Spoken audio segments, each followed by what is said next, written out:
There's a habit that pretty much all of us have, and it's quietly chipping away at our brain's ability to focus, to make decisions, and even just to stay motivated. So, in the next few minutes, we're going to break down exactly what that habit is, see what it's doing to your brain, and most importantly, talk about how you can start to fix it. Let me ask you something. Have you been feeling more scattered lately, more, mentally drained, or just totally overwhelmed by even simple little tasks? Well, I'm here to tell you, you are not imagining it. And you are definitely not alone. This isn't just you getting older or having a bad week. I want to be really clear here. This is not some personal flaw. It's a huge, widespread issue. There's a specific daily habit that most of us are doing, and it's basically training our brains to go in the completely wrong direction. So what is this habit? Let's just get right to it, okay? Let's name the digital behavior that's been quietly sabotaging our ability to focus.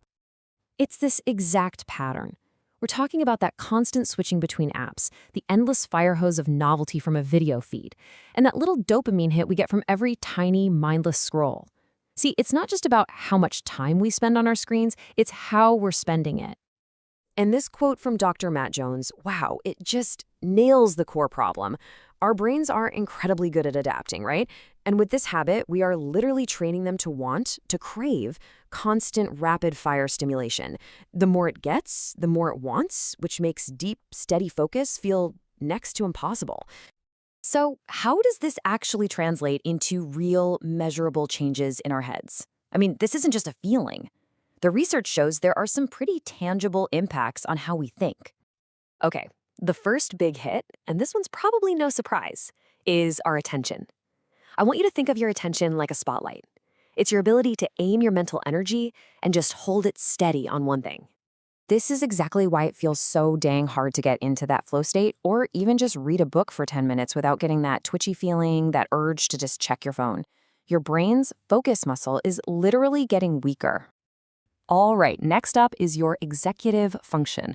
The best way to think about this is like the CEO of your brain. It's the part that's in charge of making plans, controlling your impulses, and making sure you actually do the things you set out to do. I mean, does this ever happen to you? It perfectly captures what happens when our executive function takes a hit.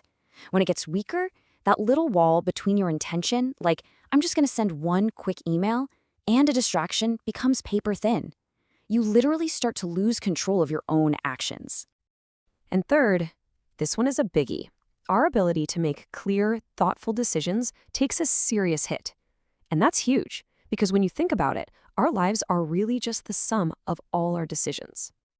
When your brain is constantly buzzing and overstimulated, you become way more reactive and a lot less reflective. Simple choices, like what to have for dinner, can feel overwhelming. And you're way more likely to make impulsive, short-term decisions instead of thinking things through for the long term. Okay, now this is probably the most important thing to hear in this whole explainer. This is not permanent brain damage. Your brain isn't broken. It's simply undertrained for focus and, well, overstimulated by constant distraction. And the best news is, what can be trained can always be retrained. So, how do you know if this is actually happening to you? Let's make this personal for a second and do a quick little self-check. Just take a look at this list. Be honest with yourself. How many of these feel familiar? If you're nodding along to 3 or more of these, that's a really strong signal that your brain's capacity is being affected, and it might be time to start rebuilding. Okay, so let's shift gears. Enough about the problem, let's talk about the solution. Because like I said, the brain is incredibly adaptive, which means we can absolutely retrain it for that deep focus and clarity we're all craving. So here they are, 4 practical, research-backed strategies. I want you to think of this just like a workout plan for your brain.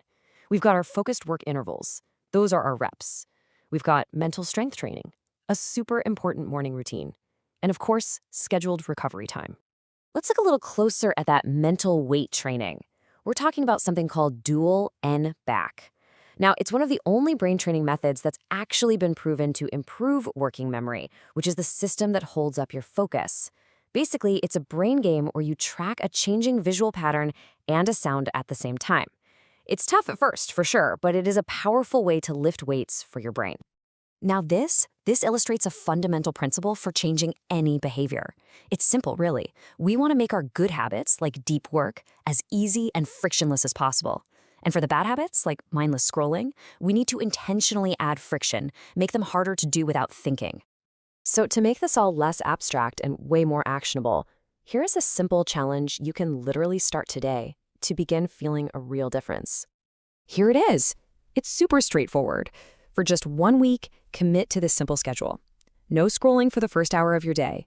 One short, focused work session, and a few of those dual and back sessions sprinkled in through the week. That's it. Just try it. I promise you will feel your brain start to wake up. I really want to leave you with this powerful idea. If you've been struggling with motivation, it is so likely that you're not lazy. You don't have a motivation problem. You have an overstimulation problem. And that is a problem you can absolutely solve. Ultimately, where your attention goes, your life goes. Every single moment you reclaim from distraction is a moment you can invest in the things that truly matter to you. So the real question is, what are you going to choose to build?